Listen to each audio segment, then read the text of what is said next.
All right. Hello, everybody. Genome here, coming at you with the next episode of Graders Notes. I am joined by three of my illustrious colleagues in the comment community, and we'll go down there. Let me mute something here real quick. We'll go down and kind of briefly introduce ourselves, and we'll quickly talk about the book we're going to be talking about today, and then we'll get into our serious dissertation breakdown. So, those of you who know me, I'm Genome. Hey, look, I'm brand new to YouTube, but let's go ahead and move on down the line. First, I'd like to introduce the maple encrusted dreamer from up north. We have none other than the world's biggest self-proclaimed Star Wars fan and lover of Alpha Flight, Mr. Miracle. Please introduce yourself to our adoring public. Hey, thanks, Genome. Well, you guys always harp on the maple thing with Canadians. This is what I mean, well, I guess that, maple syrup is damn delicious, so I guess it's all right. But very excited to be here with this book. It was a bit of a shocker pick that this was Metarog's pick, of course. And I was like, all right, we'll do Dazzler #1. And I actually had it in my collection, but I'd never read it. And yeah, we'll get into it when we get to my turn on this one. But yeah, really, it's going to be a fun show to go over this particular issue. So looking forward to it. All right, thank you, sir. We will be sure not to stereotype you with maple syrup next time. Maybe we'll talk about hockey or something. So, or Molson. So next up, we have the Elder Statesman, one of the rocks of the YouTube comics creators community. Contest advertiser extraordinaire. We have none other than Mr. Metarog. Metarog, please say hi to your loving fans out there. Greetings, everyone. It's as always, it's a pleasure to be here and one of the best shows on YouTube, not because I'm on it, but because these three gentlemen are absolutely stars. But thank you, because you are the fourth star here. The chat is always right in this show. So thank you for joining us. And believe me, there's going to be fireworks tonight. Even though it's not 4th of July or Canada Day, there's going to be fireworks tonight. All right, as Mr. Metarog did proclaim right there. Yes, the chat is indeed the fifth grader on our little panel here, and I'm pretty sure all you guys have been here before, but if not, you'll have your chance to put your own scores in there, see how it lines up with the rest of our illustrious panel here. So, speaking of illustrious, we have one of the great illuminating characters of the comic book community out there. You all know him as the man, the myth, and the legend, and also the macho head, and also the Crowler of the Biggie. We have none other than the YouTube firebrand, the banner of all things Livestream, none other than Comic Head 84. Hit it. Yes, I'm so excited. I'm so excited. I think I'm about to lose control, but I think I like it. That's just the first of the disco punch you're going to get tonight, brother. Dazzler, my favorite disco diva, Dazzler. Got her first appearance proudly presented back here. Is the topic of discussion tonight. Great fun, kind of oddball pick from my boy Metarog.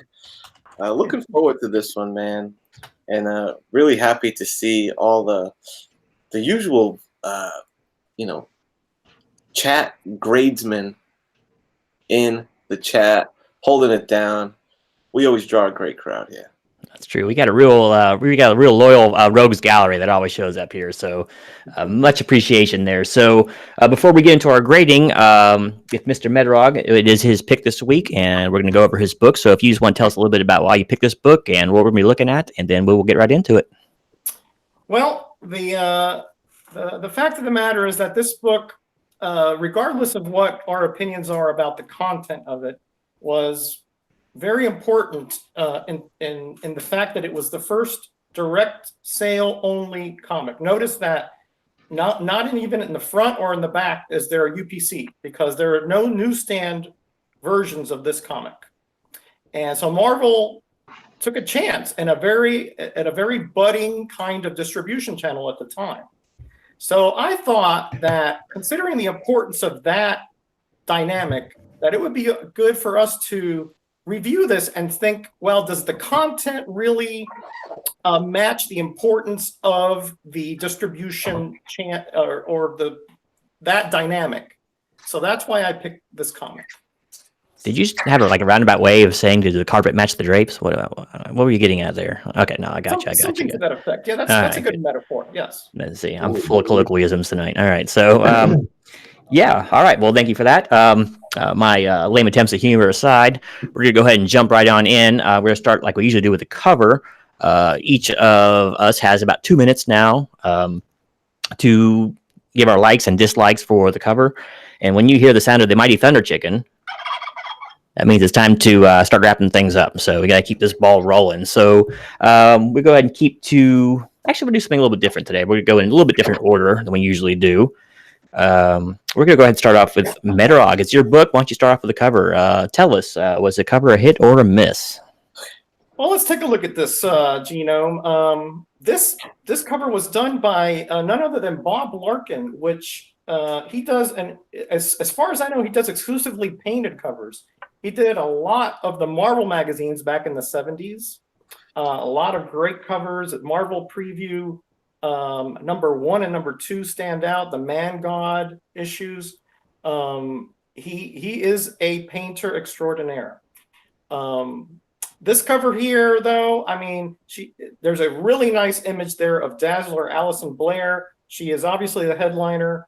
And then we have kind of a cosmic background. I thought maybe it might have been a discotheque at some point, but it doesn't look like it to me. It looks like it's a generic kind of cosmic star field in the back. And then you have the 4, sort of globes there that are hovering around her. Which are characters that do appear in the comic, but it doesn't really tell you much about the comic itself. I do like the trade dress. The Dazzler is all in kind of very shiny kind of stones, and it has the marquee is kind of like that, that you would find in the discotheques in New York and the big cities back in the 70s. So in that way, it's apropos.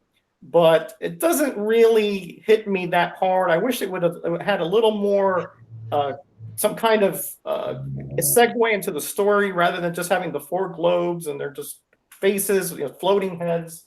Not that crazy about that kind of thing. But Bob Larkin is so good, and the face and the flow of the hair and the dynamic of her body and the roller skating is so good that I have to give this just a little above average. So I give it a 3. Reluctantly, a 3. All right, 3 it is. Pretty solid score there, actually. Let's see. So 3 from Metarog. I'm also the keeper of the record. So excuse me when you see me looking down and writing things down. I'm not doing my taxes. I am actually the historian here. So 3 from Mr. Metarog. All right. So pretty good score. Pretty good score. Let's see if I'm going to agree, because I'm going to go ahead and go next. Like I said, breaking with tradition here. So... All right, so the first issue cover, when I saw it like online, because I had to order this book for this, I didn't really care for it at all. I thought it looked pretty lame, but the pictures didn't really do it justice. I think this cover is actually kind of cool. There's that art, like that odd painting style they had going on there. The setup reminds me of like a very Brady Christmas, or like the Beatles Christmas album or something, with these little like Christmas ornament freaking guys hanging and everyone's smiling and happy, except for I don't know what's going on with Iron Man. He looks constipated there, but I don't know. It's interesting. I mean, it's cheesy and it's very dated because of the time, but it wasn't dated at the time it came out. She got the roller skates on, I had my 13th birthday party at a a skating alley. So, I mean, it was still popular, even into my youth. So I don't know. It has an interesting style. She kind of looks a little strange with her white eyes and all that. She looks kind of like a phantom or something. So you don't really, if you hadn't read about her other first appearances, you really wouldn't know what's up with her. And it's easy to miss the skates unless you're looking for it. But it's very discotheque looking, and it does look like the cosmos in the background for whatever reason. Maybe like she's a universe in this book, and these are the orbiting planets around her. I don't know, but it's even got the nice rhinestone kind of look to the banner up here. It's just cool. I got a bad cut of mine, but I don't know. I just like the color palette. The pose is pretty good. There's a tiny bit of awkwardness in the hip area down there where the twist is going on, but I just think it's really good. Not a whole lot of definition in her leg, but once again, it's kind of the pants. They should have gave her bell bottoms. That'd have really completed the ensemble there, but I don't know. I think it looks pretty good. It's a nice little action pose, as goofy as it is. I mean, you kind of get the gestalt of her character. There's her microphone over there and her roller skates and her big chain and all that. So she's ready to go out and blow up Studio 54. So Yeah, I kind of dig it. It's nothing too groundbreaking or anything, but it's different, and I don't find anything really wrong with it. So I give it 3.5. Okay. Yeah, if she had bell bottoms and you couldn't see the skates, I think that's why. Oh, that's true. Well, they could have got boot cut. You know, that would have fixed things. True, but I mean, these people are not fashion designers. They're That's true. They're all middle-aged, recluse men drawing these things. Well, Simonson was all right. He had a wife, but I mean, all the other ones. But so y'all gave me some dirty looks there when I mentioned I had a roller skating rink birthday party. Didn't you all ever do that? No. Oh yeah. Not a birthday party, but I've been known to be quite a force on four wheels. It was popular in middle school for me, like back in the mid '80s. Man, everyone, that's where the people went. Man, they had everything. They had bad food, corn dogs, arcade machines. Girls. That helped too. The place near me was called Hot Wheels, and my vivid memory of that place is that they had the Simpsons arcade game, where it was like a side-scrolling, almost like a Streets of Rage type of beat 'em up game. And I always loved Hot Wheels for that. All right, so that little trip down memory lane for us there. I see someone in the chat's mentioning Dire Straits. I'm a huge Dire Straits fan, by the way. I love Mark Knopfler stuff. But let's go ahead and drive on. We don't want to get too confused here. So next, we're going to go up to Mr. Miracle. Mr. Miracle, would you date the girl on this cover, or would you hire the artists involved to do one of your own? Please let us know. That's an interesting segue. So, Mr. Miracle, would you date the woman on this cover? Exactly. I'm like, Great way it's an illustration, so no. But one thing maybe you don't know is that I was actually a referee for women's flat track roller derby for 6 years. So I actually can roller skate like hell, man. Like I can jump over 5 people, skate backwards, do all kinds of crazy stuff. And I met my wife actually because she was playing roller derby, right? She was a roller derby girl. So I've always been quite attracted to girls on roller skates. So this cover appealed to me quite a bit. Actually, honestly, this is probably one of the best illustrations of Dazzler I've ever seen. It's much better than on her first appearance cover. What was that one again? 130? Yeah, X-Men 130. Yeah. Yeah. So this cover is much better than that. It's like the anatomy is super on point. I mean, her costume, it fits her character. Once you read the story, the floating heads thing, it's like, okay. And then again, they're in this like weird spotlight, like disco spotlight kind of floating head. So that kind of weirds me out a little bit, but this comic has a lot of weirdness to it. So I don't, the cover I think is probably going to be the best part of this book when we go and do our reviews. Love the logo. I mean, setting up that rhinestone logo, that is just like genius, right? Love the roller skates, and her outfit is perfect disco style. Big jumpsuit with the lapel on there. Love it. And then you have these random characters here, and it's like, okay, so obviously these guys must be in the book, right? I didn't know until Metarog told me that this was only ever available as a direct edition. Like, I'm having a childhood flashback of seeing a poster advertising for this, like when I'm going to the grocery store with my mom, kind of like super young, right? 1981, I would have been 7 years old. So, anyways, I think this cover is, stellar. I think the painting in this cover, her anatomy, the shape of her face is gorgeous. He puts that makeup on there. She looks like she's in a dancey kind of disco-y pose while she's shooting out all that light, kind of dancing through space. I think it really sets a good tone for what you kind of expect to see in this book. And it is done extremely well. Like this guy can definitely hold his own with any illustrator, painter for a cover. Yeah, so like I said, it's probably going to be my highest grade, and I gave the cover a 4. I gave it a 4 because one, she is roller skating through space, and that's kind of confusing, and there are a bunch of floaty heads people, and they're not necessarily, well, some of them are like a big focus in the story, so it's weird.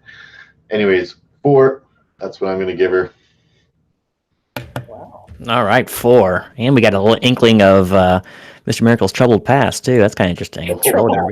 So did you break up like a fist fight when you first met your wife, or what? I mean, did you have to throw a couple blows, or what? I mean, I used to watch Oldie back in the 80s, and it got pretty rough, so. A couple padded elbows, probably. They're not allowed to hit the referees. Some things are sacred. I'm mildly shocked at that grade by Mr. Miracle. I think the skating angle really influenced him because Probably, that coming. It's cool. Like I said, it's period specific, but I mean, it just works, man. If you look at it with a non-jackassed eye, it's pretty cool, All right, so let's move on to our last but not least judge right here. Well, technically second from last. Mr. Comic Head, what do you think about this cover? Was it hot or was it not? Yeah, man. I gotta say that this, for the most part, this cover really takes me to Funky Town. I agree with Dave that this is probably, I think, the best piece of art of Dazzler that I've ever seen. I have zero critiques of the Dazzler image. Flawless. This is actually my favorite costume of Dazzler's. I just think she's not meant to be like a super serious X-Man or anything. She's the disco diva, man. She's a product of the times, and I think it's when you embrace the somewhat cheesiness of what they're going for with her, it's a fun time. That face paint and the whited out eyes is incredible. When you think about it, there's not a lot of superheroes that really do face paint, and I've always liked that because again, it makes me think of pro wrestling. Ultimate Warrior, those guys. Pro wrestling guys were big on just cool face paint designs, and I'm surprised there's not more of it in superheroes. It's more mask based, but I always dug that she had cool face paint. Again, the trade dress, just like everyone has said, beautiful. The rhinestone, the glitteriness, the cosmic background. It's, man, we're at 5 level right now with that. But then these stupid floating heads. It's kind of the flaw that carries itself down through the book, where they seem to have no faith in the character of Dazzler and shoehorn so many characters into the situation that really don't serve much of a purpose. They're not needed, and they do the same thing on the cover. Because inside, her power, she kind of creates these circle balls of light, and I guess that's what they're trying to do here, put these characters in a ball of light. But it just looks so awkward. It ruins, if you got rid of that and you just had, maybe you made Dazzler a little bigger and you just had more galaxy stuff in the background, it would be a really amazing cover. But these awkward portraits, and when I look at it, it makes me think of like Christmas balls. Like there's a bunch of little Christmas balls hanging around that have superheroes painted on them. It's really silly. It's really disappointing. It really ruins what's almost a flawless cover to me, because I think that's a really stellar image and concept. The roller skates, the disco globe necklace charm, the microphone. It's, when you appreciate it for what it is, and it is kind of a, product of the times, disco diva thing, and you try not to look at it and kind of laugh at it because it seems dated or silly or whatever, but when you take that part out of the equation, it's a really cool design and piece of art. So unfortunately, these heads take up, a third of the page probably. So it's a significant strike against the cover, and I landed on a 3 because of it. All right, so a big hit out there by the ornaments. Yeah, it definitely distracted. I like the kitschiness of it, because that's what they did like a lot of Christmas albums back then. But Yeah. it's definitely a detriment to the spectacular. And the heads don't look nearly as good either as she does. So yeah, it's like, I don't know. It's like putting decals on a friggin' Studebaker. It just doesn't work. Yeah. It's very distracting. Very yeah. Agreed.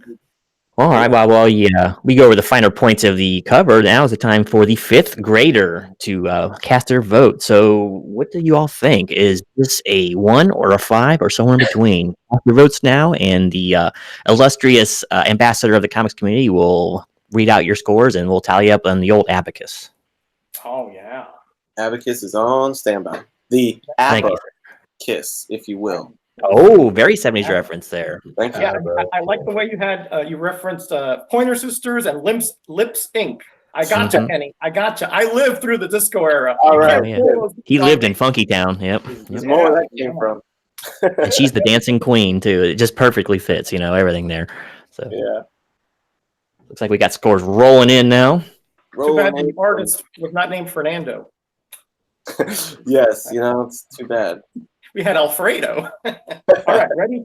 Here we go. Let's see. Give me You ready? one. Okay, let me. I asked and then I didn't even wait for an answer. You see that? Abacus is ready. Abacus is ready. Okay. Our biggest supporter, one of our stalwarts, the unruly one, comes in with a 3.5.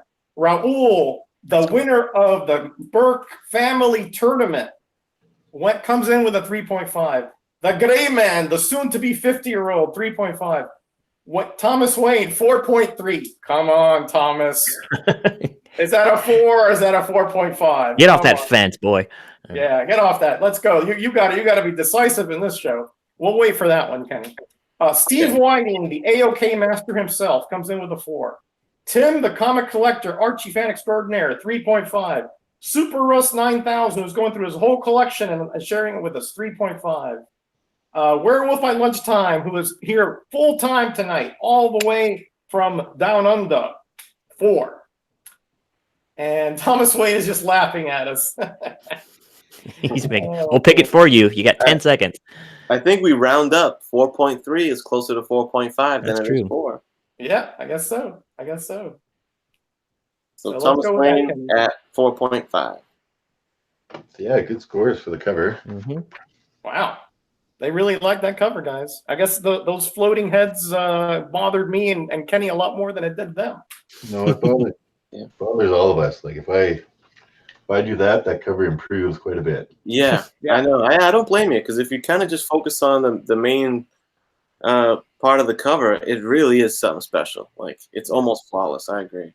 Yeah, but that Spider-Man is so big, if they would have put it kind of fading in the background, that would have been all right. But man, they put it right there. They could have just left these guys right off. But I mean, they're trying to sell their comics, so they want to advertise characters that people already are fans of. Oh, Nightcrawler's in this one. Ooh. I don't know who Dazzler is, but if Nightcrawler's in it or Spider-Man's in it, I'm buying it. If they hadn't used that cheddar yellow background for Spider-Man, that's the worst one and the biggest one, of course, too. They gave him like a lavender or something. It would have fit the motif a little better. Yeah. The chat grade ended up at 3.75, which in our book, I guess that's smack in the middle of 3.5 and 4. But I think, we might as well round it up to 4. Wow. Seems safe enough. I won't argue that one. Yeah, we'll be glass half full for old Dazzler. Look at Dave back there. Look at Dave back there. He just his hat just tightened up a little bit. Yeah. Yeah. Man, I think that's like 10 scores, 20 scores in a row now that I've gotten perfect. Oh, they always agree with me. Oh man, the hyperbole and Dave just go hand in hand. You know what I mean? There's no accounting for taste anyway. So anyway, let's move right on, shall we? The checking department has not been able to confirm his claim of 20 in a row, just for the record. Yeah, I'll have to go through the records here. I'll be the judge of that. Have not yet given an opine about that. All right, so opines aside, let's go ahead and move on to the next one. We'll also do this a little different. Let's go into story next. So I'll go ahead and lead this one off. What do I think about the story of this book? Well, it's much like the cover. It's interesting to say the least. There's good, there's bad, and there's seriously ugly. The book takes great pains, and I give this a big plus of developing the character. Like when we saw the X-Force one, just for example, like you knew nothing about the characters, any of them, through that book. And this is a solo book, so yeah, you definitely want to delve into the character itself specifically, but they really go into like from her early teen years and childhood to her adult years and her struggle to make it and kind of Laverne and Shirley style, whatever it is. But it's just a lot of the book is actually learning about her as a character, not only her powers, but just her personality and what her goals in life and everything are. So Yeah, it's good on it's good on putting her motivations out there. This comic is a mishmash of heroes, though. Man, they got everyone from the X-Men to Avengers guys in there. Actually, I don't think Iron Man actually shows up in this. Spider-Man throws down in here a little bit.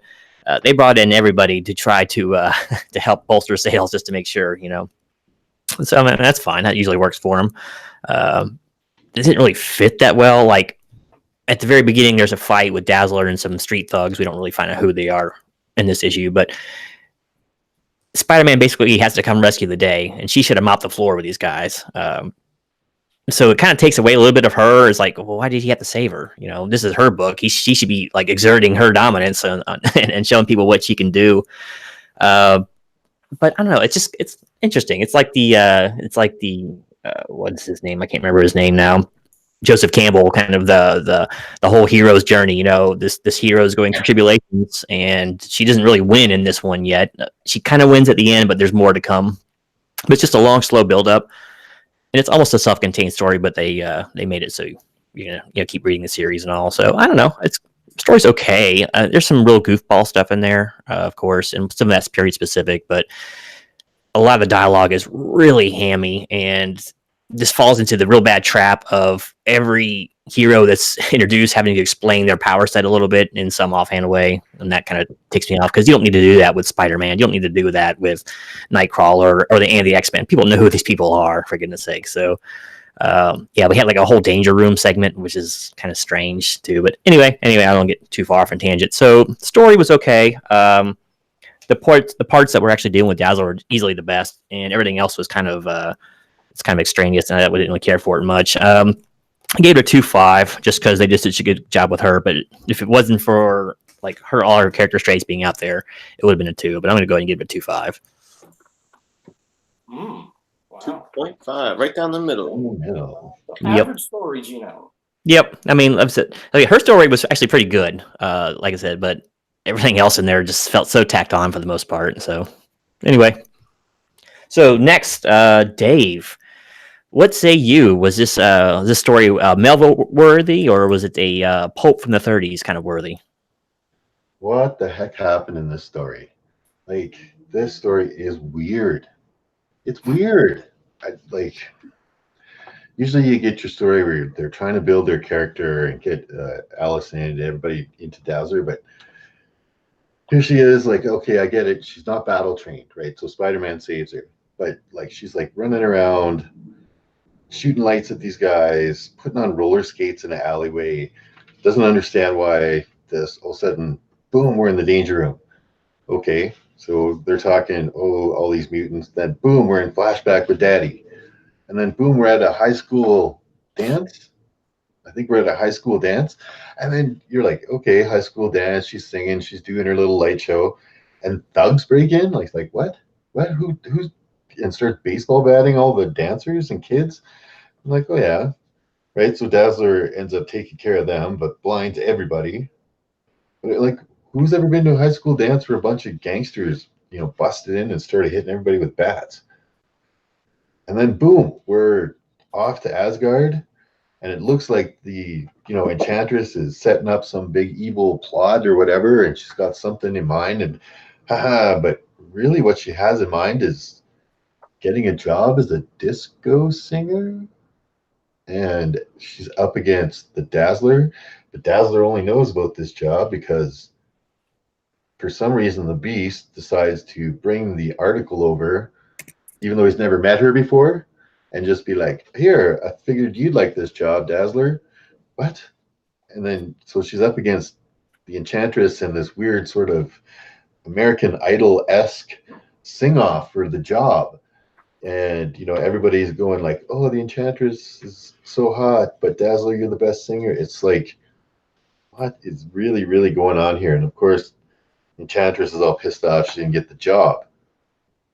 Really, the Enchantress is going to be real concerned about getting a singing job at a disco bar? That seems like a really odd motivation for the Enchantress, to be the antagonist in this comic book.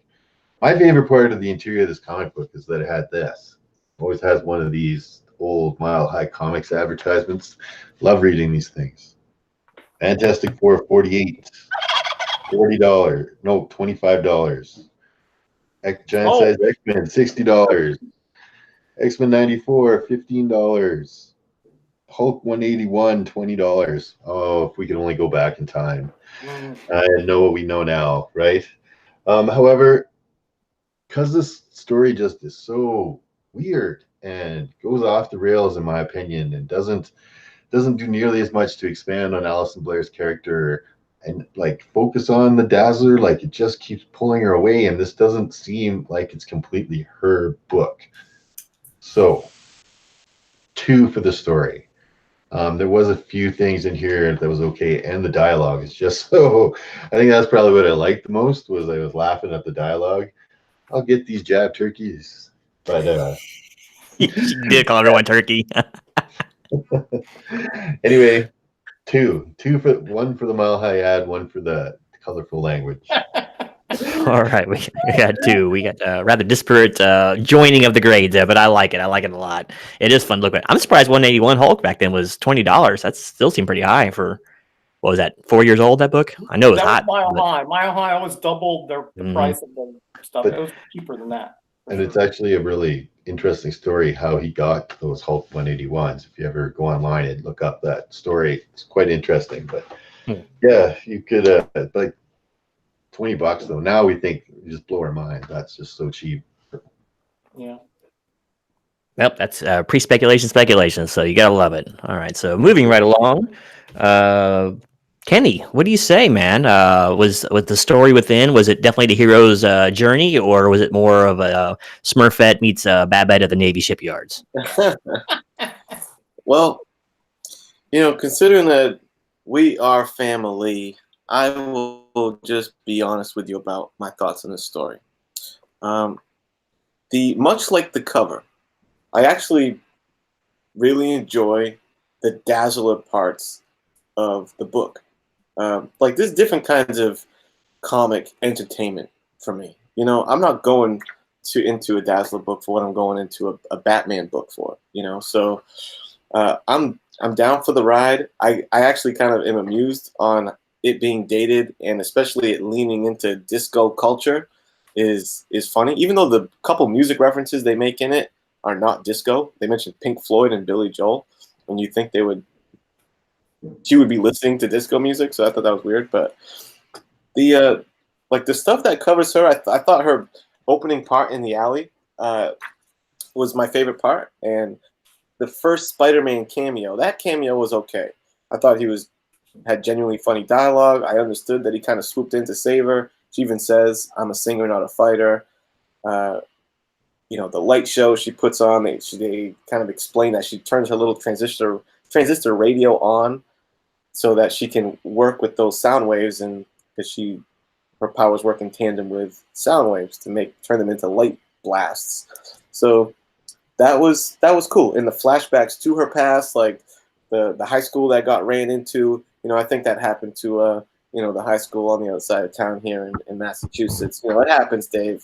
Sometimes high school dances just get crashed with goons with bats. But I felt like it was building up her backstory, her daddy issues. What disco nightclub singer doesn't have daddy issues? Am I right? So we got that in here. I wasn't mad at that. Her being lonely in her apartment, and she complains about how run down and a dump she lives in, but it's like a gorgeous, spacious apartment with like a city view. But to each their own. It's all the cameos, man. All of a sudden, you jump into an X-Men Danger Room exercise for no reason other than to say X-Men are cool, right? That was disappointing. Storm straight up calls Dazzler on the phone and says, "Hey, Dazzler, just want to see if you reconsidered the offer to join the X-Men." I'm like, what? That was weird. And then Beast, and then they jump into Avengers Mansion as if you didn't get enough cameos. They roll up into Beast, and Beast even says in the book, "I've never met you before, Dazzler," but he's like intent on letting her know about this job opportunity, and he's like kind of creepily hitting on her. He just goes up on a window. That was weird. And then the Enchantress, an odd villain choice, really kind of random. You're right. She shows up and tries out for the job to sing at the nightclub. I mean, it's not as random as it seems. I guess apparently they kind of say like that there's a portal that's opening up on Earth, and it happens to be right where that nightclub is. So she wants to be there so she can exploit that portal or something like that. But she could find a better way than to work at the club and be a singer. And she's in the Enchantress. She doesn't have to try out. She could just be like, make me the singer. So you're right. There's odd flaws in it. With all that being said, it's the only redeeming value is a lot of the Dazzle solo stuff. Unfortunately, that's fairly little. And I also hit it with a 2. All right, 2 it is. Unsurprising, but it seems to be the consensus among us that that's kind of the score I wanted to give it. Like I said, if they hadn't given her quite as much backstory as they had, and generally well written, at least decently written backstory, definitely would have been a 2 for me as well. So, Mr. Metarog, are you going to break with tradition? Is this going to be a 2 for you as well? Are you going to go higher, lower on the spectrum? Is it a bull or a bear market? Please tell us. This is one hot steaming mess, guys. I mean, I'm not going to get right now into the concept of this character, but her background was initially very different, and her creation is actually very interesting. But I only got 2 minutes, so I'm going to focus on what I have in hand here. But this reminded me of, we used to have this thing in high school where you had 1-minute dramas, and everybody had 1-minute drama, and then the next person had to follow up on that one, add something to it. This has got zero flow. I mean, it seems to me like there were like 10 people writing this, and they all wrote 2 or 3 pages because everything is incongruent. I mean, there's the beginning is okay, right? But it's like they have no faith in this character whatsoever. I mean, she's got powers, and she can't handle a couple hoodlums with a couple guns. Spider-Man has to come and pull her out of there. I mean, he does the whole thing. She just like blinded them for a second. And then you have these inane transitions where she's calling the X-Men while they're in the danger room for what? Emotional support? Because she rejects joining the X-Men. If you're 2 months behind in rent and you can't find a singing gig, and you say, well, room, board, acceptance, prestige, yeah, I'm an X-Men. But no, she doesn't. And then she goes through her backstory. That part was interesting, how her father was pressuring her to become a lawyer. And, but again, and then you jump back to high school where she first manifests her powers. And then you jump forward again into the Enchantress arc where, you have to set her up by having this poor guy get beat to be dazzled. He just is totally cut up, and then she turns him into a tree. So yeah, we kind of figured Enchantress, not a real good guy. We kind of knew that already. And then at the end, you're right. The Avengers show up, and B somehow has some kind of ESP that she needs a job, and calls her and finds out. But this is a hot steaming mess of I don't know what. It makes no sense. It is just a bunch of little segments of incongruent writing. Tom DeFalco, I can't think that this was all his work, because he's a much better writer than this. The origin, I guess, is okay, but man, I tell you, I could not get my attention into this comic because it just scattered it. It was almost like a shotgun hit me. I can't even give this a 2. I can't even give it. I give it a 1.5, and that is charity. What was that, 1.5? Yes. Okay, I thought you got in your truck and drove away. It was so bad. Okay. Almost. Okay, so 1.5, the lowest score of the evening. Yeah, well, I wouldn't be surprised if they had a ton of different writers on this book because they had a ton of different artists working on this book, which is really strange. But we'll get into that a little bit later, I think. So, all right. So all of our scores are in. It's 2, 2, 1.5, and 2.5. So what say you, chat? Is this book worthy of something beyond a 2, or especially for those who have read it, or is it sitting at the bargain basement of all storytelling? Now's your time to shine. Let's see your scores. Oh, in the chat, they're talking about the print error. If you look at page 24 and 25, some copies are all black and white in that ad part, and some are in color. Mine are the black and white ones. Yeah, interesting. I just learned of the print error myself, and it's black and white, baby. No, mine's color. Dave's color. I don't know if I want to open mine now. Mine's such good shape. Intentional.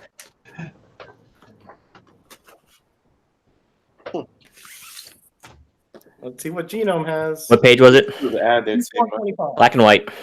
Black and white. All right. there are so many ads in this thing. Yeah, I know. Remember, direct edition, so it was non-returnable. Yeah.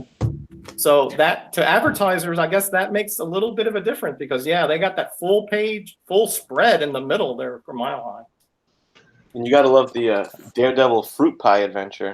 Oh yeah, I love those toasted pie things. Yeah. Oh man, they pulled out all the stops back then. Yeah. All right, here we go. Are you ready, Mr. Abacus, sir? Okay. Yes, I'm at my post. Do you have it all oiled up? Yes. Oh, whoa! It's a family stream here. Easy. The Abacus. Oh, okay, gotcha. Yeah. All right. Hialeah Comic Bro comes in with a 2. Unruly Simeon 0.5 because I won't give anything a not. That's Unruly Simeon, right? The man he's just so generous, right? Matt comes in with a 2. Thomas Wayne sounds horrible. It does, doesn't it? Comic Collector comes in with a 1. Gray Man, no comment, not read, but I'm guessing low, 2.5. Steve Whiting, the AOK Master, comes in with a 2. Thomas Wayne comes in with a 2 since Spider-Man was in it. Oh boy, I tell you, these Spider-Man fanatics, I tell you. Yeah. Werewolf at Lunchtime comes in with a 2. Russ comes in with a 2, and Goat99 comes in with a 2.5. Okay. Yeah, this is not exactly War and Peace, guys. I mean, Oh yeah, Tolstoy. This is not, but exactly. But yeah, I see your points as why you give it a 2.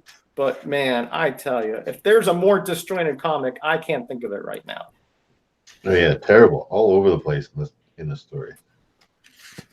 I just don't. I can understand. Okay, the Enchantress needs to be in there, and Spider-Man can be in there at the time. Makes sense. What the hell are the X-Men doing in there? and the Avengers. Because they were hot back then, Gino. I know, just a Hot sells. Why go through this whole barbarian fighting at the gate scene, like just to get to the Enchantress? I mean, what? Could have just put the Enchantress. We know she's bad. Exactly. We kind of figured if anybody knows the Enchantress, she's not a choir lady. She's the one who essentially want to conquer Asgard various times. Yeah, not a nice lady. No. And totally asinine to try out for it, right? I mean, her power set could easily make that guy. That's her thing. She mesmerizes people. That's what she does. I mean, she wants to do it the right way, though. She wants to prove something. She's like Dazzler. Dazzler wants to prove something to the world, and so does Enchantress. She wants to prove something to herself. I tell you, they said, "Hey, we got a few more pages to fill. Oh, have her try out."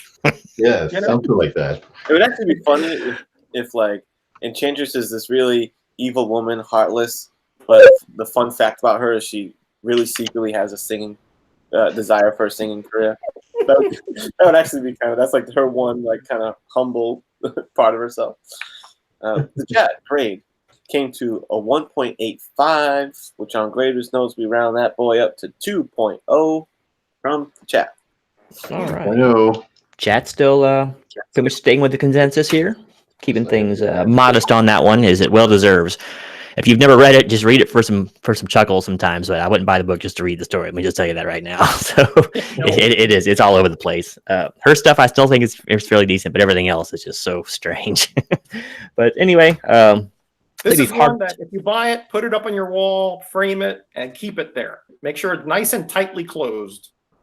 yeah, you don't want unsuspecting people to have to read this thing. So, all right. So, moving on, we're going to go to interior art next. So, as I mentioned earlier, there's a lot of different artists working on this book for whatever reason. So, let's see. We can go ahead and start with Mr. Miracle this time. Mr. Miracle, what do you say about the interior art? Was it held up to the high standards of the cover, or was there a bit of a drop in quality? What say you? The interior is it's pretty good. It's John Romita Jr. and I like his stuff. I'm not as big a fan as John Romita Sr., but he definitely does good. He's a good illustrator, and there's lots of these panels in here that are well done. Especially the way he shows her powers, right? And how he does the X-Men powers, and I really like the way he makes Beast look like he's just jumping off walls and stuff like that. This whole interior panel of the Enchantress, right? This is what we were just talking about. She has mind powers. You can see all of her servants bowing down here and stuff like that. That's a really great panel. I like her all reclined there.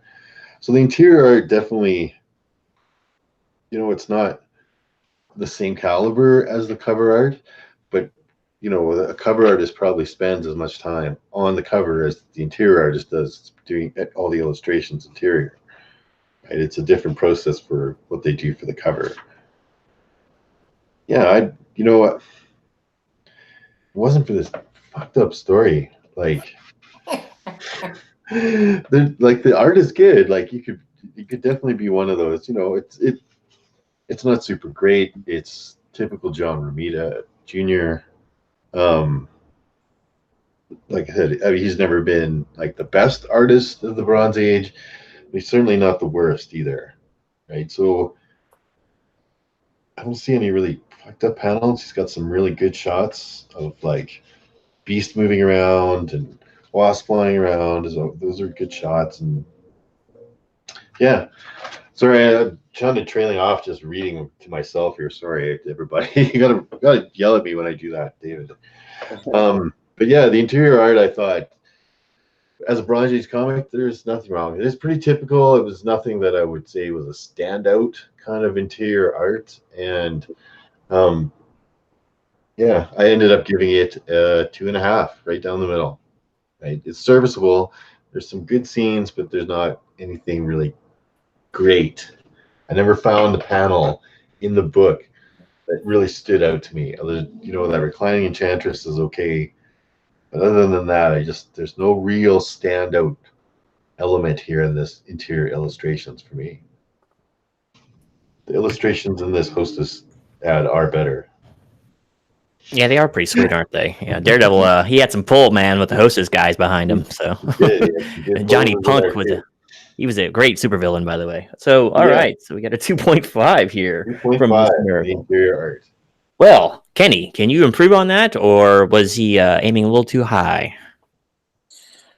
Well, I'm not a huge John Romita Jr. fan. I think he's I guess your serviceable term really has always applied to me for Romita Jr. I've always not thought he was terrible, even though later in his career he kind of his style. He changed his style a bit later in his career.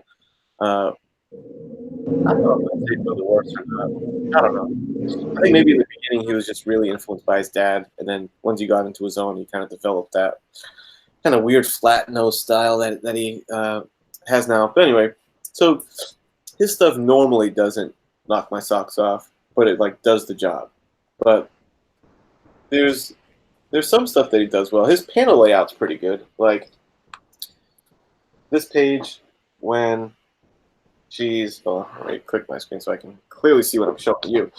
This page when she's kind of showing off her powers, and it's a white flowy background and just kind of illuminates to the side of the page. I mean, that kind of stuff, that's the way I like it. But when you get into some of the other stuff, it's just like not particularly exciting. I feel like the colors are pretty muted.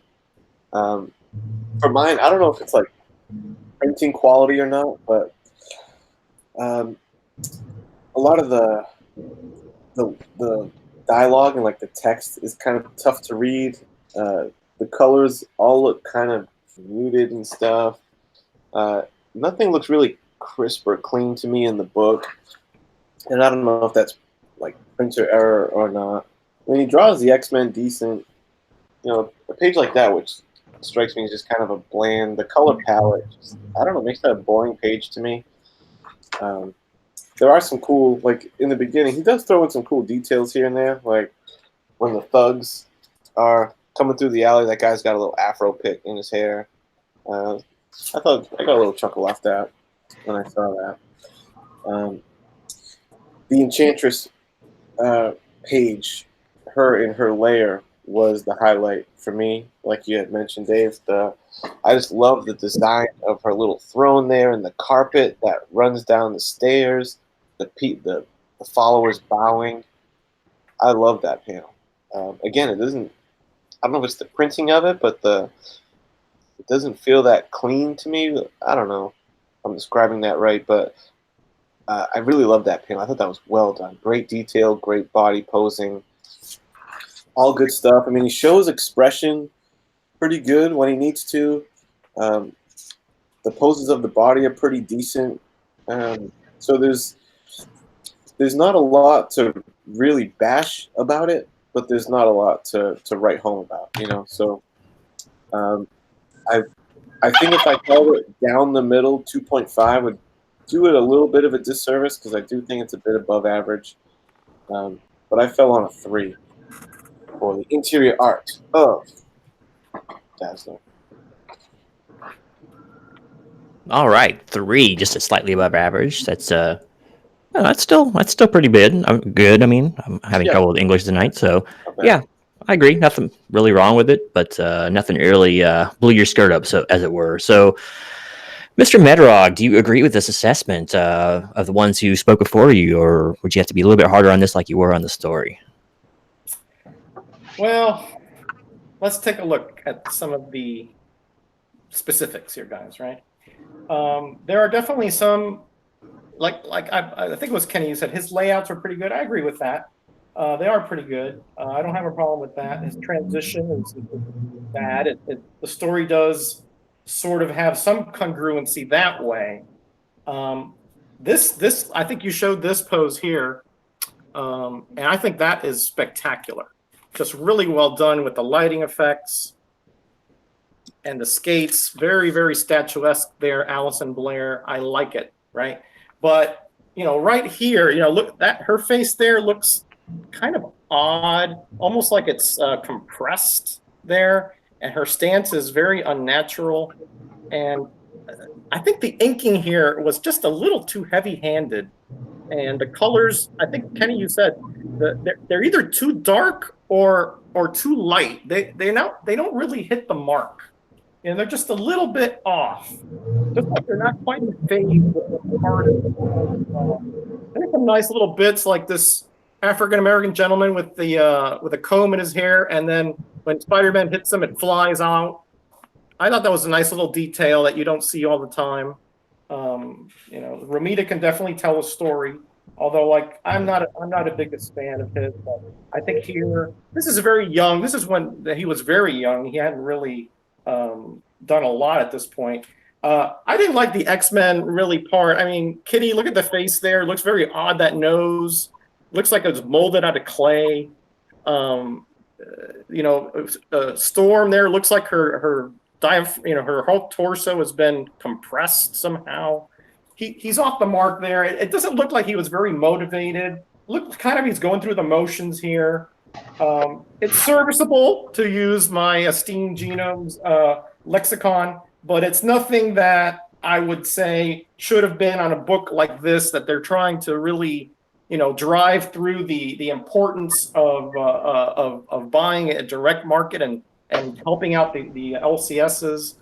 I do agree with Kenny that this scene here is very well done. The way he does the Enchantress, very majestic, very kind of posh looking. You know, somewhat like I would imagine somebody of her narcissistic character would have. But again, just nothing really to stand out. Nothing really special. Just kind of there. You know, it's just does the job, but it's not inspired at all. It really should have been a little bit more tighter. The figures are a little bit loose on, especially on the backgrounds.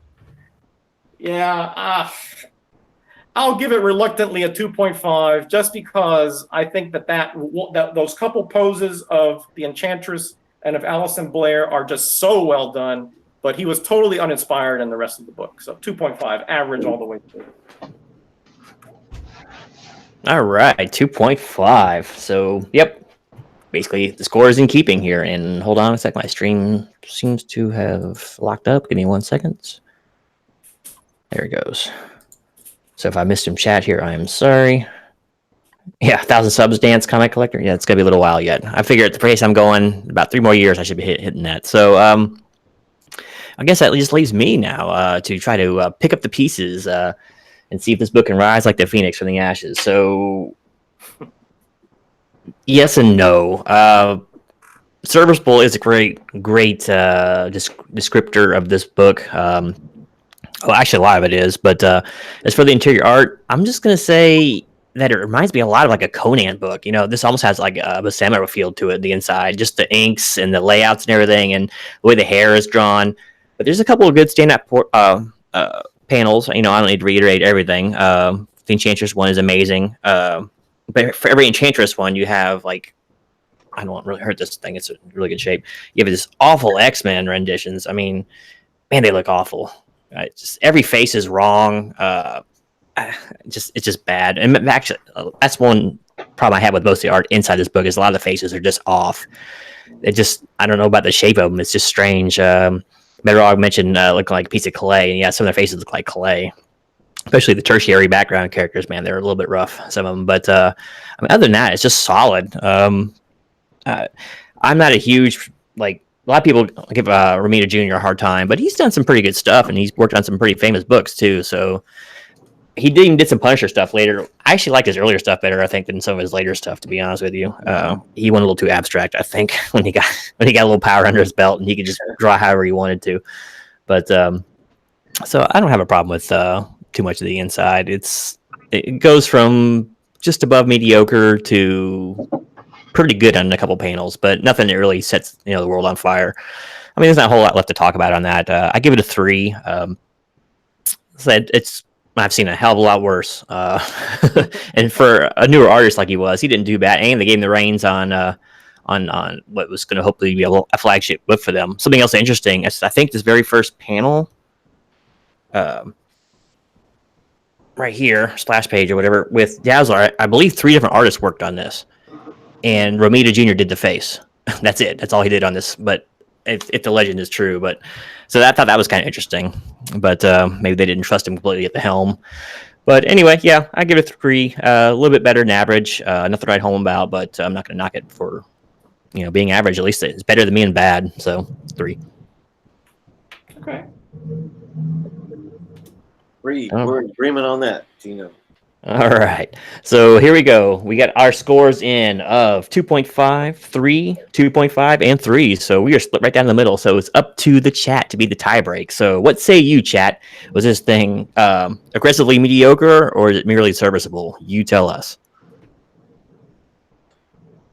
I got the KC and the Sunshine Band reference, Penny, too, by the way. What's that? I said I got the KC and the Sunshine Band reference from Penny on that one.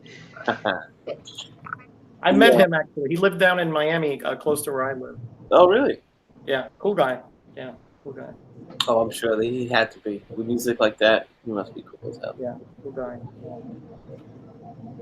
We're really like electric, though. The man was all, like a ball of energy. Like that. He wasn't just that on stage. He was like that in everyday life.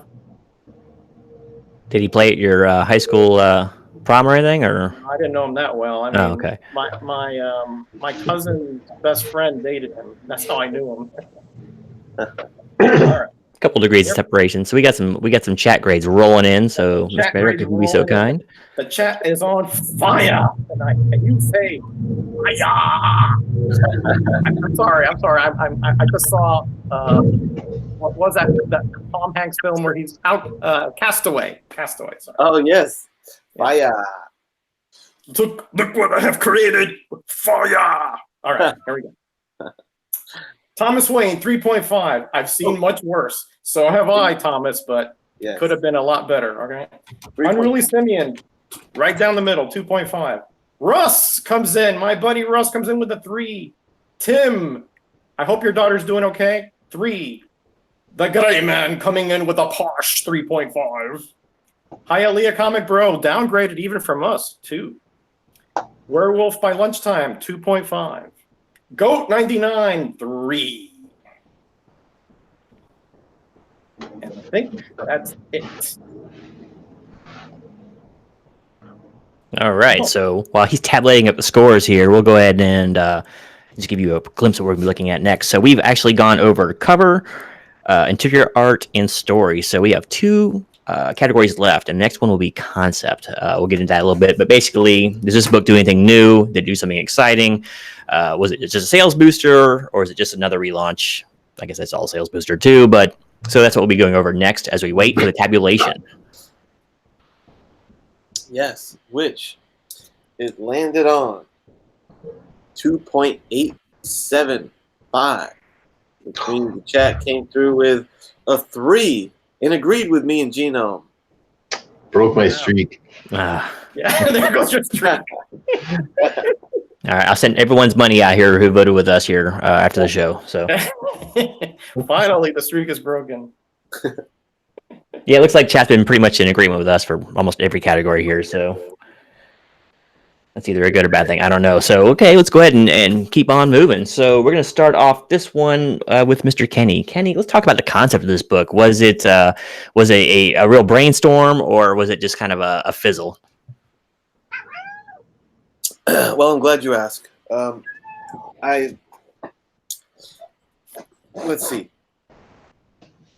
The concept. I had a feeling that there might be some maybe cool history behind this book, but There is.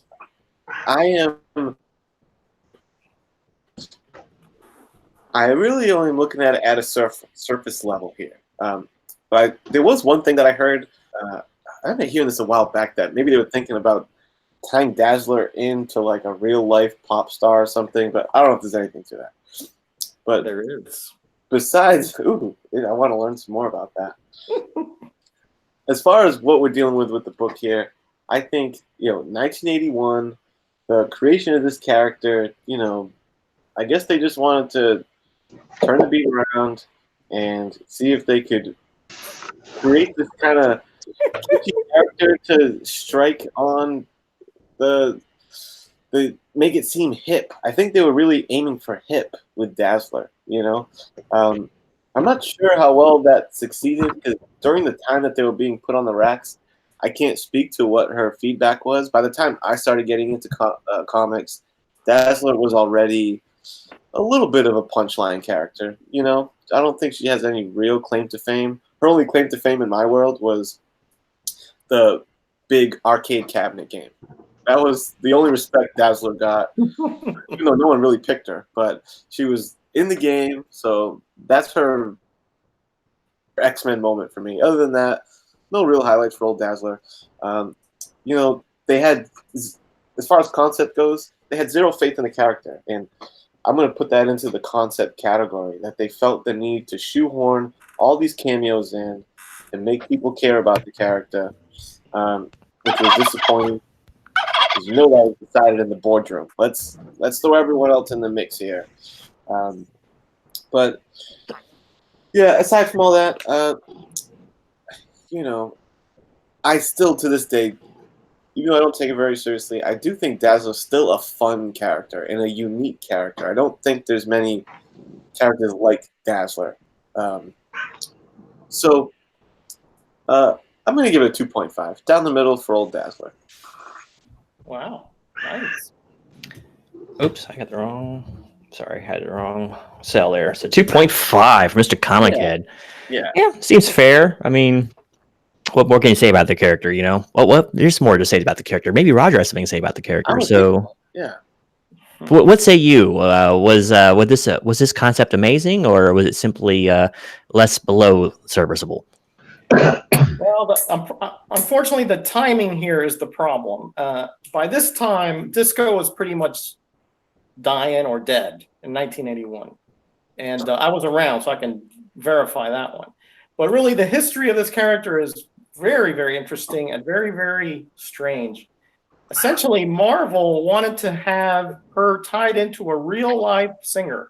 So they even had tryouts and everything, with Casablanca Records being the producer of the of the actual female, and Marvel doing a comic based on that character. Originally, she was going to be more like Grace Jones, you know, with the flat top, that kind of real stern look.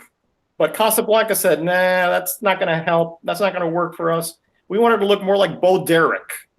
So that is how Alison Blair came out of that. And that face paint, Kenny, is because back then Kiss was very, very famous and popular. So we wanted to have that kind of tie-in there. You know, face paint, you know. So, but unfortunately, Casablanca, for whatever reason, it's convoluted. I'm not going to get into it. They couldn't produce the goods, so Marvel was stuck with essentially a character that had no, you know, they created for a medium that did not pan out. So they went ahead and put her in a comic book anyway. Because, you know, they didn't have that many female characters back then. You know, She-Hulk, Spider-Woman, kind of derivative of their male counterparts. So she was more original as far as that goes. But, you know, she didn't really have, that's why I think this is so disjointed and everything. This looked to me like this is something they threw together kind of on the quick. Shooter said, hey, we need something to test the direct market, you know, throw something out there. Let's see if it sticks. And this is what they got, you know. There's a lot more to the history, guys. If you look at online, you're going to go through Casablanca Records, Dazzler. In fact, they even did a graphic novel, Dazzle the movie, which was supposed to be part of that whole kind of hype, you know. So, but to me, this didn't really work out that well. I mean, if they had done it and they had put a lot of time and effort and concentration and had really advertised the character and had really fleshed her out, but I think she's just sort of a disjointed mishmash of an idea. That's why if you look at the first page, you have all these creators because they all had a little part in it and they went back and forth. And this was sort of like the compromise. So it was the first direct market issue. You know, as far as that goes, that has an importance. It was a female character, but overall, I don't think the concept worked that well. I give points for that, for the female character. I give points for the having it in the direct market and at least having something out there. But otherwise, I can't give this anything but a 2. And I am being very liberal there. So Liberty got to move to California. All right. So 2.0 for Mr. Metarog, one of our kindest graders at times. So does that bode well for its overall score? We'll have to see, since I'm going to be the last up for this one. So let's talk about the concept a little bit. People already mentioned direct market. Cool. Okay. I'll just get a point out the bat for that. Has Mr. Miracle gone already? Oh, no. He'll be last. I lied. Oh, okay. He won't be last. You know what? I think I'm just going to boot him off the show. I'm tired of his scores. So, you know, you don't get away that easy. So, He's been today.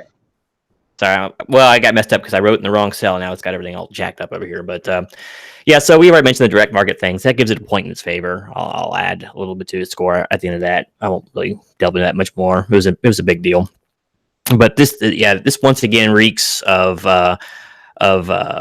focus groups. You know, you take maybe an older guy, you know, an older editor. I'm not gonna say names, Jim Shooter, and he's like, "Oh, I know it's cool. That disco music is cool. Let's go out there and reach out to the kids a little bit." You know, it was basically 2 years in its grave at this point already. So the character was way late. It should have been about 78 when this was released, and it would probably moved more copies. And people who didn't even read comics probably would have bought it just because of the cover, you know, because it looked groovy and all. But that car's going again. as far as the concept of the book itself, it's just another #1 relaunch. They did kind of emphasize the character a little more.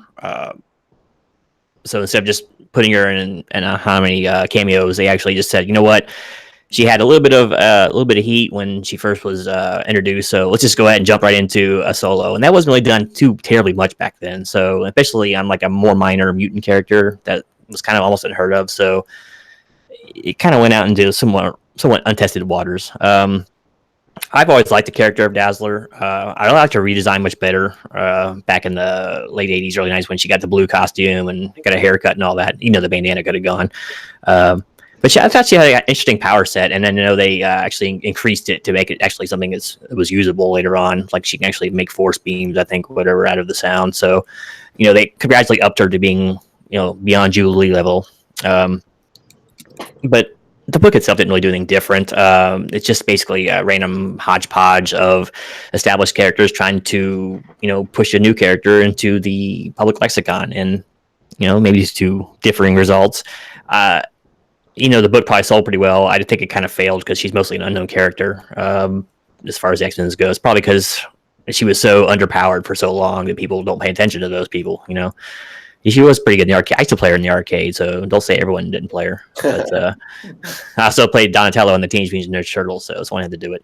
That's a pretty special move. That light bomb wasn't bad. So I missed that game. I like to actually get that cabinet one day. But yeah, I didn't do anything revolutionary. Didn't do anything too new. Yes, it was cool that they featured like a female in her own book too, which is kind of nice. That was pretty risque for back then. Not well, risque, not being the word, but it was just different, So I give it a little extra points for that. But I mean, at the end of the day, it's just another re-release. It's another shotgun technique. Just keep shooting at the friggin' air until you hit a flock of geese. So I'm gonna go ahead and have to give this a 2 as well. Serviceable, but just nothing revolutionary. Yeah, well done. It was a big seller. Yeah, I remember I was at the comic book shop, and this was a big seller. It was hot for a little bitty while, but once the character they started reading it, they're like, yeah, not too good. Yeah. It faded fast. Yeah, and really, Simi makes a great point here. It's like when corporations jump on a fad, it's dead. Yep. And like you'll see them like they'll use a real popular song from 3 years ago, and they'll use it in their commercials like it's supposed to be for the modern focus. It's like you're so far behind, it's not even funny. Yeah, that's a great point. And it was real bad back then because they didn't have social media to help keep track of that stuff either. So it was basically word of mouth. And here they jumped on a fad that was already dead, which is the worst kind of fad to jump onto. If they had done it when they originally planned in 1978, it would have given it a little bit more life. But now Blondie made it work, but she had other things on her album too, so it wasn't just disco sound. So. Well, we have the man who was almost forgotten, the man with no name, Mr. Miracle. What did you think about the concept of this book? The concept of this book, the concept of having a girl struggling, being confused about her career, trying to make it on her own, being confused about her mutant powers. That's a great concept. Except then they weird it up. You know what I mean? Like they put in, let's throw in a bunch of, who's our most popular characters? Oh, the X-Men and Spider-Man and the Avengers. Well, we got to just stuff them in there somehow.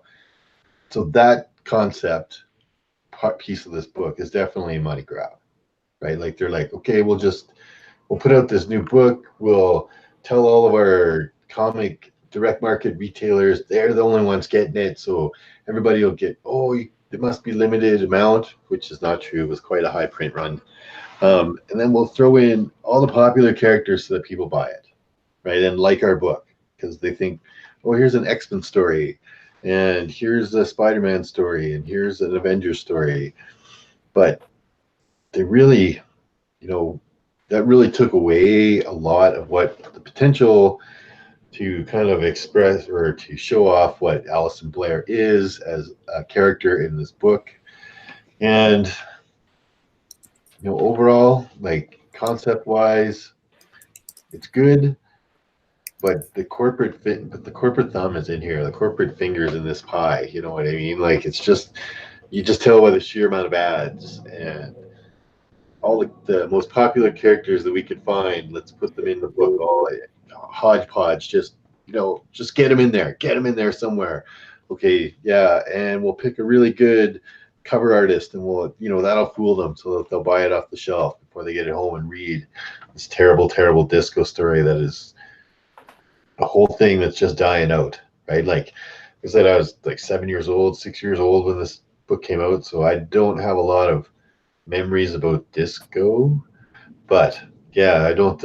Corporations tend to do that, jump on the bandwagon after the wagon's left, kind of thing. And yeah, so concept-wise, I'm right in the middle again, guys. I'm going to give it concept of 2.5. All right, 2.5. Incidentally, that's the one I actually wrote down for you by accident. But that was good. I didn't scratch that out anywhere. So, all right. So the scores are in. We have 2.5, 2.5, 2.0, and 2.0, otherwise known as 2. So what say you, chat? Being the fifth grader, was our middling scores appropriate, or were we too harsh? So please tally your votes now.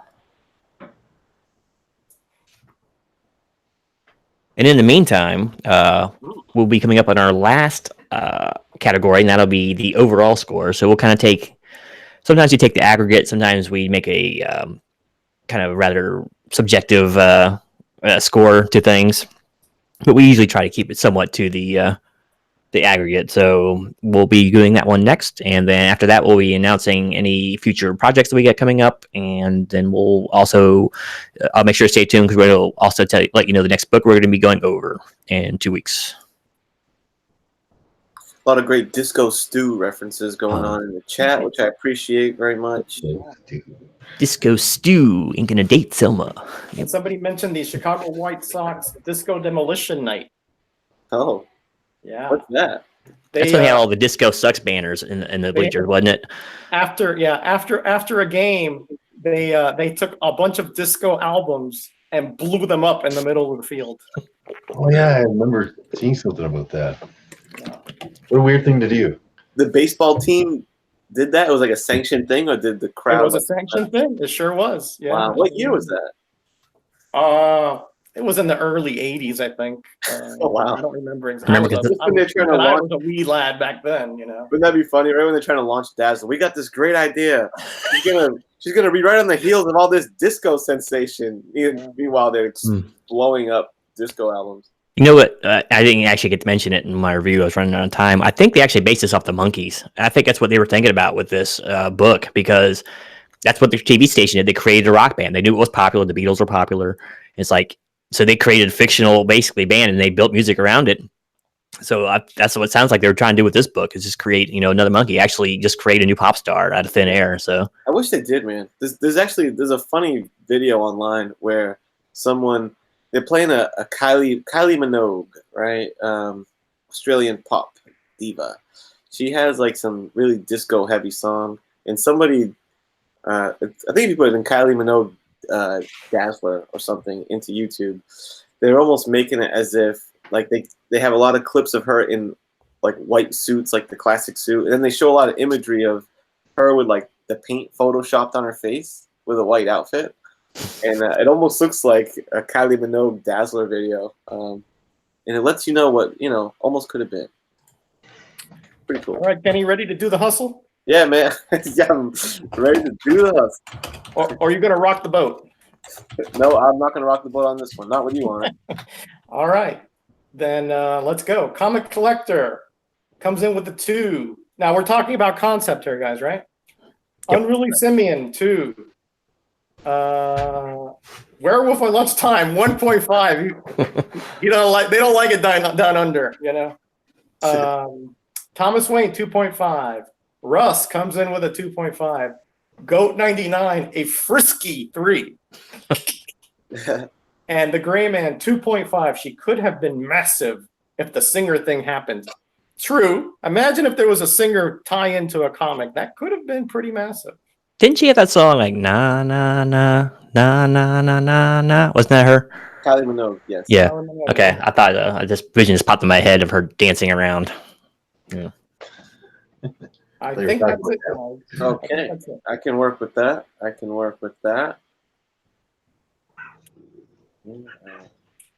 Uh-oh. Did I mess this up? The great man called you out last time, so you Yeah, got I know. Because sometimes I put the numbers in, then my calculator goes wrong, and I have to remember what I. Oh my god! So I think I have 2.28, which brings that to a 2, and I think that sounds right. 2.28. Yeah, that sounds about right. It'd be 2.5 then, wouldn't it? 2.5. You know, yeah. Oh, 2. Yeah, it just squeaked into Yeah. 2.5. Oh, I know. I was so eager to say that. Yeah. All right.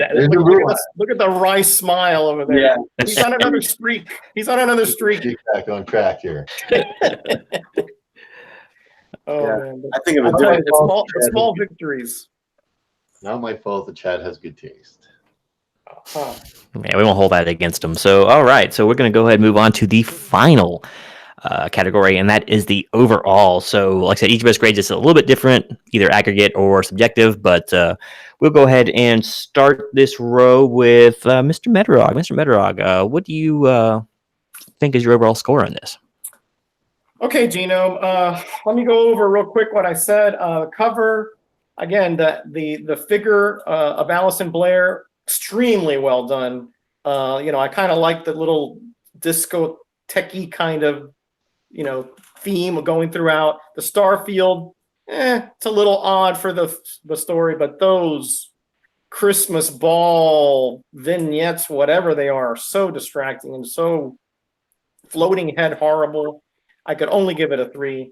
The story, very disjointed, make very little sense. I mean, it literally seems like either the writer had multiple personalities or there were multiple personalities writing them. And to me, it just made no coherence whatsoever. And that is important to me. I want to make sure that what I read has some kind of logical progression, and it did not. So 1.5 there. The art, I had a lot of problems with it, but boy, Romita had some nice figures. He had some nice layouts, some nice transitions. Inking was heavy-handed. The coloring was a bit off, just a little, very annoying little things, but overall, I give it average. It's not terrible. Concept, again, the whole thing fell apart when it was delayed because of Casablanca not being able to come through on their side, changing over the look, and again, having to revamp the character and just sort of rushing her into the direct market. I give it a 2. Overall, I guess it comes out to somewhere in the 2 range. But I can't see that this is an average comic. It just doesn't rise to that level to me. It just has too many problems. Came out too late. Writing is a very important aspect for me, and it is just atrocious. So I can only give it a 2. All right, a 2 for Mr. Metarog. Well, I mean, that's kind of in keeping with your scores. Like I said, we get a little subjective on these sometimes. We don't always just go by pure aggregate. So, all right, so let's see if I go rise above this score. I do rise above it a little bit. Not a terrible lot, but I do somewhat. I gave this book some decent marks. Like the cover, I gave it 3.5. It just looks pretty stupendous. I didn't mind the vignettes as much as my compatriots here did, but I've kind of added to the camp charm of the book a little bit. That cheddar yellow's got to go. So the cover was definitely the strongest point for me of the book. The interior art, I gave it a 3. Solid, if not nondescript. Like I said, it reminded me a lot of a Conan book on the inside. Even most of the shapes were about the same. So, what I got next? Concept. Well, this is just order on my sheet. Concept, I gave it a 2. Didn't do anything new. Didn't reinvent the wheel. Of course, you don't have to reinvent the wheel every time, but it just seemed like they were so confused in what they were doing with this book. I know it's like we want to go after the youth market, but they didn't know what to do with the character. I'll give them props. They gave her a lot of backstory, which they usually don't do, especially in flagship series. They want people to learn that stuff gradually over time. And this one, they just gave you most of it, the backdrop. So maybe they didn't have a lot of faith in this character. I don't know, but I kind of like that aspect of it. So you got to know the character pretty well. So I gave that a 2, but the story was 2.5. It wasn't anything spectacular. In fact, it was a bit weird. Just it's like Highlander, As soon as you get watching one part and you get used to it, bang, it's right off to 16th century Scotland or something. It's just so much back and forth jumping around. It just made no sense. Kind of a cornball story, but the character's a little bit cornball too. I mean, Dazzler versus the Enchantress in a disco sing-off. Not too many other books you'll see that in, but yeah, it's more like a Dark Horse Presents book than a Marvel flagship. So interesting, but I gave it only 2.5. So I'm actually going to go with my aggregate here and just kind of give it a 3. It's a little bit better than average, I'd say. Right down the middle of the road. It's nothing to write home about. If it was on my pull list, I'd keep it, I guess, but and not be too upset. But if this was like issue 53, I would definitely not recommend this book because it's like it definitely needs to focus a lot better on what it's doing, and the spectacular cover doesn't take away from everything else that's in the book or make up for what's in the rest of the book. So I'm gonna go ahead and just give this my aggregate score of 3 and just leave the rejected out of it. Wow. We've got a 3.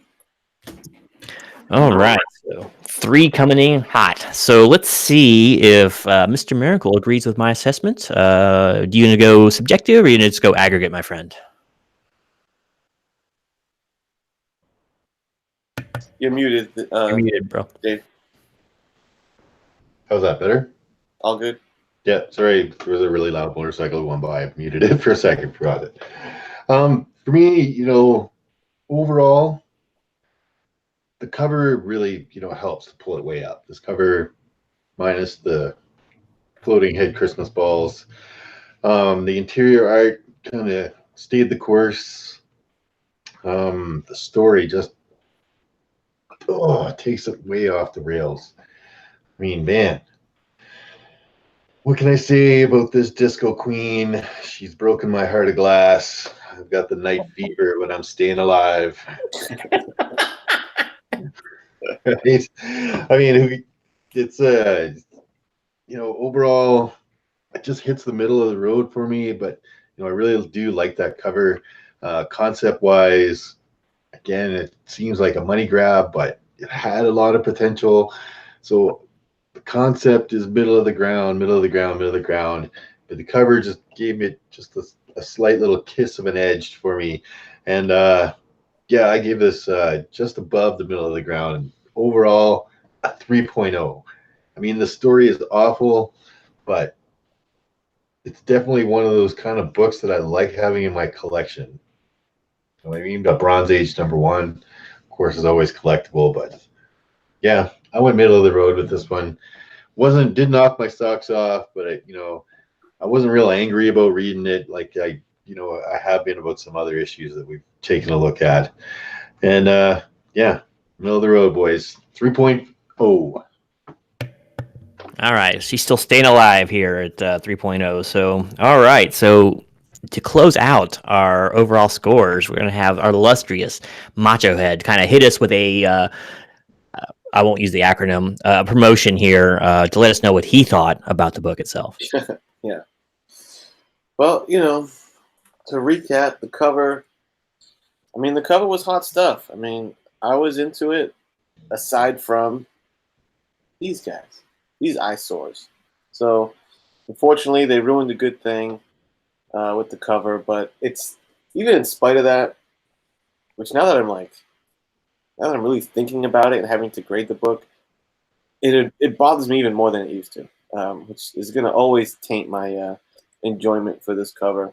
I used to think it was pretty cool, but now that I really think about this debauchery here, it really makes me mad. So that got a 3. That was about right.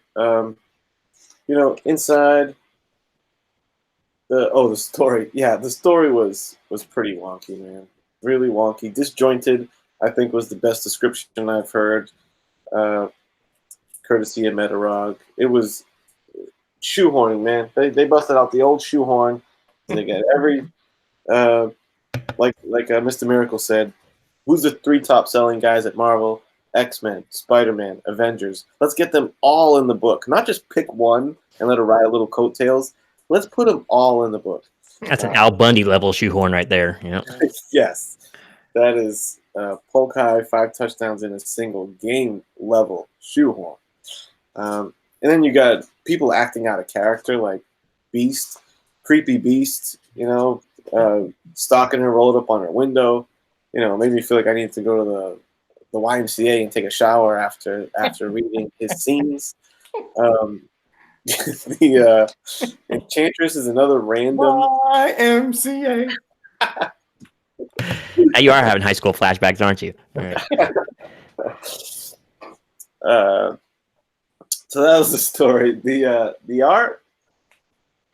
I mean, the art didn't really ring my bell. It was so.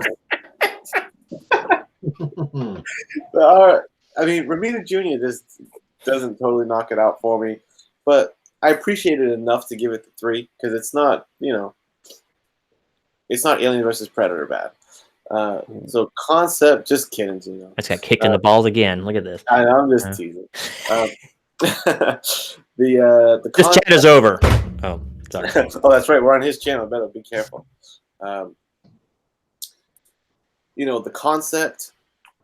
I mean, it's raining cameos in this book, and it's like it's too much. It's too much. I'm generous with the 2.5 that I gave it. So I kept that in mind because I aggregate to 2.6 with all my grades, and since I felt like I was a little generous on concept, I usually round up because I'm a math man.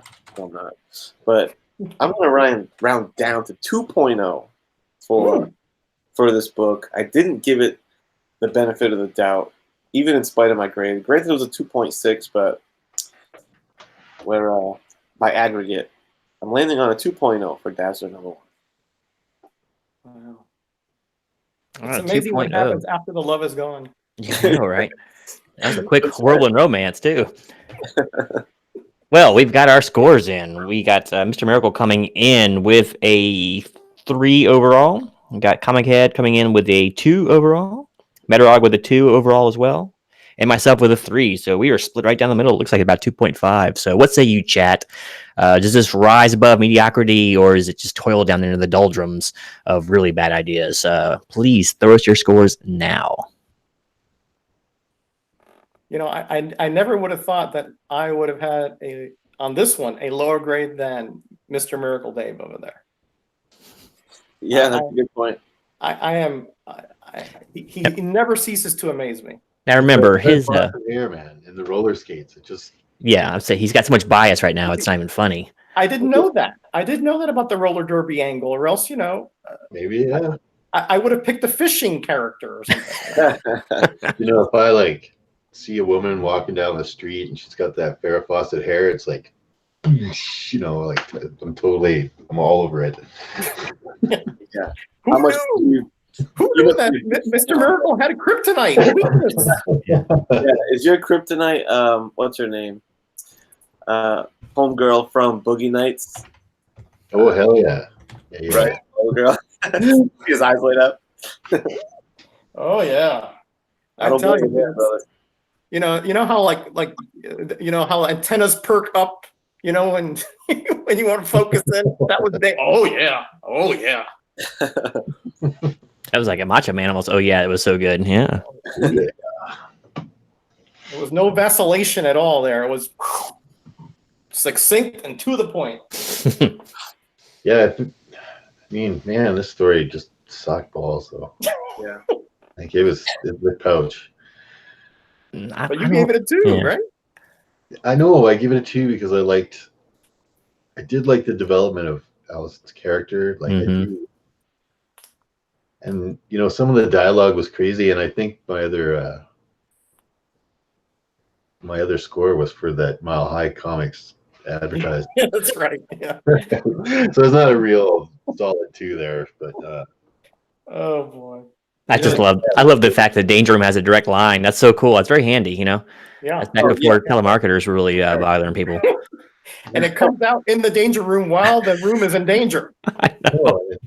Because she her up. She phoned her up. Hey, are you ready to quit being a singer and join the X-Men? Yeah. You're like, hey, I'm offended you called. Screw off. I'm sorry. I thought I was calling the emotional support mutant line. Yeah. And it's the Danger Room. Oh, sorry. Wrong transfer. It's like we're a little busy in here at the time, but yeah, it was interesting. Storm doesn't even give her a hello. She's just like, hey, you want to quit being a singer, quit your dream and be an X-Men now? Yeah. There's actually, there could have been potential. kind of a fun character.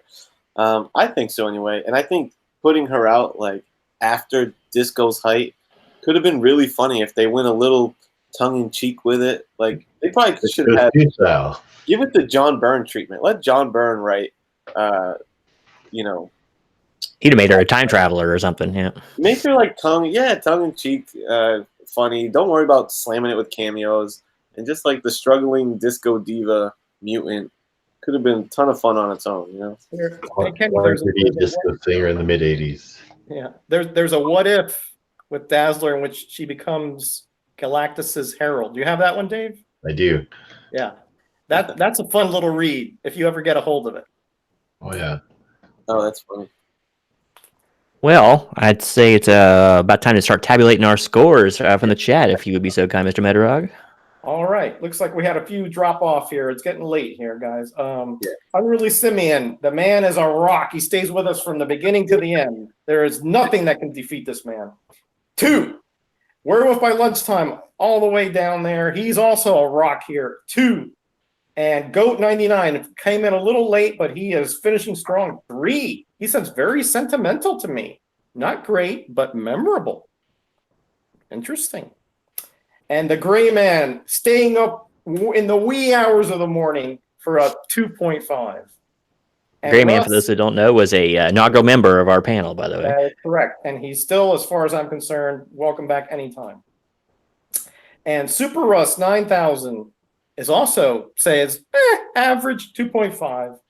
Thomas Wayne, there was no story, so 2, but the cover is a 4.5. So I give it. Man, I tell you, this is like the story in Dazzler. It goes back and forth and back and forth. 3.5.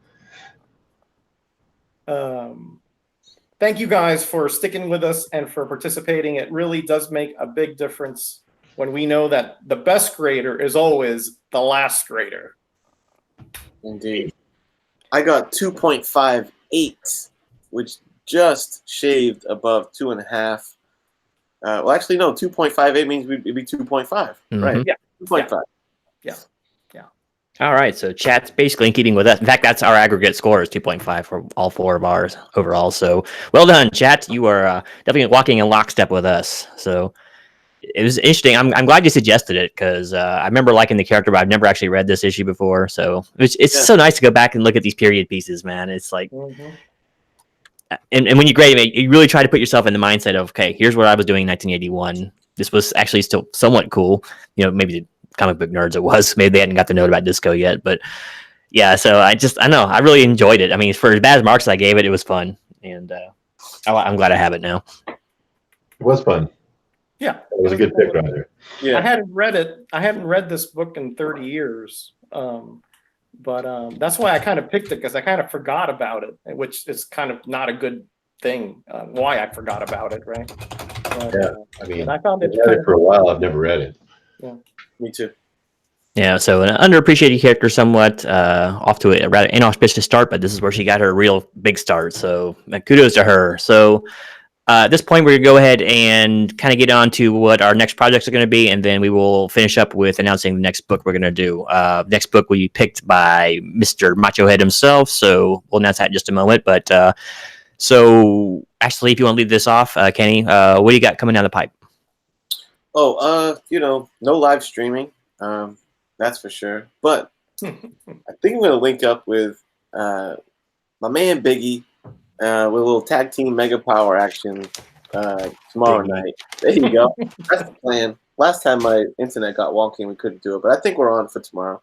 And aside from that, just stay tuned for this. There's going to be I'm going to announce something pretty big, I guess. There's going to be a new channel coming your way because your boy needs to go live, right? But it's not just going to be a second Comic Head second channel. It's going to be a bit of a project. So stay tuned for that when I have more developments there. And that's it. Nothing too special. Just going to hang out with Biggie Shack tomorrow. Gotcha. Well, Mr. Metarog, how about you? Do you got anything extra special coming down the pipe? Well, on as usual on the weekends, I do contest entries. I want to support this community, in any way I can, and I think to bring exposure to other channels is one way of doing that, and contest entries is one vector for doing that very well. On Tuesday, I have a very special video. I'm showing something that I don't think has ever been shown on YouTube. I could be wrong about that, but I don't think it has. It's kind of a special little set that I've been working on for a while, and finally it is complete. And then, of course, I'm going away to visit my daughter in Texas later in the week, so I'll have my roundup probably next Wednesday instead of Thursday. So if anybody out there is planning on having a contest, let me know by Wednesday. And that's it, Gino. All right. So, Dave, how about yourself? You got anything else big coming down the pipe, or is it just business as usual over your channel? Pretty much business as usual. We'll have another 500 valued on Wednesday.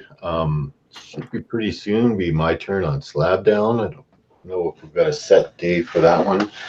And yeah, chugging along, keeping it real. Okay. Well, there it is. All right. So I guess we're going to be down to me now. As you know, I always have a lot to say, for ill or good. Should have in the next 2 days. I should be doing my interview with Elvis Sinisek. I think there was an Aussie in chat somewhere, so you'll have a fellow Aussie to watch here shortly. So we had to push it back a week. There were some issues on his end, but so I should be doing that tomorrow evening and maybe have it loaded sometime over Saturday or Sunday. I'm not sure when. I'm finishing. I started my edits on my Friday 13th Part 8 review, so I just didn't get them finished last night. I'm about halfway through it, so expect that up this weekend as well, maybe even tomorrow. Nice. Yeah, everyone's just waiting with bated breath for that one. So Damn, I'm waiting. I won't give. I know you are, especially, but yeah, I can't wait to see that one. I can read your comments now. So in fact, you already typed them. But got my interview with CJ Graham. He played Jason in Part 6, Friday 13th. That'll be around the 1st of the month. So maybe before we do the next show. Yeah, before we do the next show, that should be available for your viewing pleasure. If you have any questions that you want to ask CJ or Elvis, just let me know somewhere down in the chat. Send me a message, send something on Instagram, and I'll be sure to get it to him. I've got a few questions that people have posed already that I will throw at him. Other than that, I have a couple more comic reviews to do.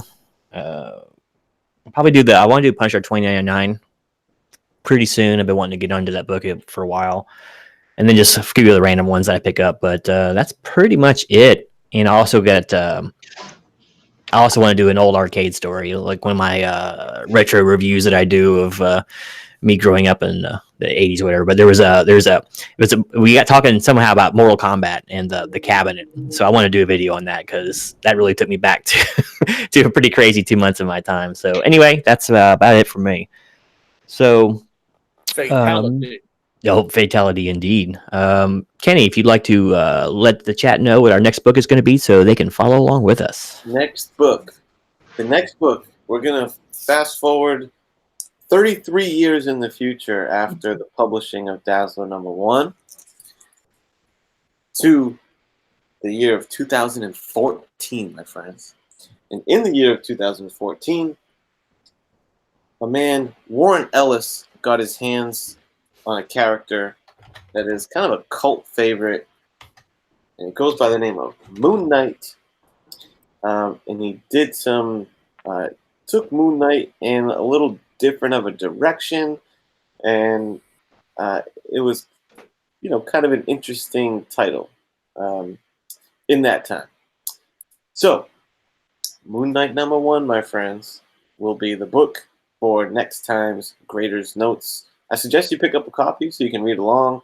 I'm pretty sure they're short money, man, so pretty easy to find, not particularly old, not particularly rare. Multiple printings, I think. So, yeah, grab a copy of Moon Knight #1 by Warren Ellis and join us here in 2 weeks. All right, great choice. Moon Knight has been one of those ridiculously neglected characters over the years. He always got, he had his own run for a long time, but he always got stuck in cameos, and it just doesn't do him justice. He's such a cool character. A little more on the human side of things, which I always liked. So, excellent choice, my friends. Nice. Good. All right, well, He goes. I'm sorry. I just gonna. He actually goes way back to the Bronze Age. But I'm sure that character, that when Warren Ellis gets him, I'm sure it's going to be a bit different than the Jake Loxley that I remember. I think it is. Yes. He's also one of the most OP characters in Marvel Ultimate Alliance, by the way. So just a quick video game reference there. But all right, well, that's pretty much it. Unless you guys have anything further you want to add before we sign off. Oh, good. Nothing. Great chat as always. The best in the business. Yeah, thanks, Chad. Thank you, Unruly Simeon. Thanks, man. You front to back held down the chat. My brother, Gray Man, Thomas Wayne, Chris B came in towards the tail end, but he is a chat all-star. My man, Goat 99, one of the first guys that started commenting. Once he sniffed out that I was a Massachusetts guy, he really showed me a lot of love and support on my channel. Before I was even showing my face on camera, my man Goat was on his last screening, SWP Goat, before he rebranded to just Goat. Anyway, I'm rambling. I just appreciate you, Goat, brother. And Comic Collector, who had to head out. Werewolf by Lunchtime, who subscribed to my channel during this show, which I appreciate. Thank you. Super Russ was hanging out. I know Chad 90 stopped in just to say hello. And yeah, so thank you, Chad. Great. Yep. And Goat99 subbed to me while we were doing our show. So appreciate that as well. And if any of you guys see one else in the chat that you are somehow not subbed up to, make sure to throw them a sub. Make sure there's a lot of support in this community. Hey, there's Werewolf on Lunchtime. He was the other Aussie, right? Yeah. So I'll be talking to one of the guys who speaks your language here in the next day or so. So, all right. So we're going to go ahead and wrap this up. We'll see you in 2 weeks, probably on the same day, same time, maybe the same channel. We'll see. We'll let you know on Instagram before it happens. Yeah, if I'm locked down, I'm totally happy, which I probably will be. I'll be happy to have you host it again, Genome. It'd be an honor. Oh man, you flatter me, sir, but I'll take it. But when do you get your privileges back for streaming? It's a total unknown. The radio silence from the YouTube gods, so I don't know. Oh, it's incredible, man. Owned by Google, and they can't even hire somebody to answer people. And by then, we won't be able to do Google Hangouts. So hopefully, somebody smarter than us in the community will figure out how we can pull this off in August. Yes, well, that smart person, please invite me. So we'll bring the format to you. So anyway, yep, we'll go ahead and wrap this up now. But all right, we look forward to seeing everyone in 2 weeks. And as always, appreciate those who hung out all night to listen to us dissect the book. And can't wait to see the next one, see if Mark Spector gets justice done. So, all right, until next time, we'll see you in 2 weeks. This is Genome and this cast of rogues out. Arg.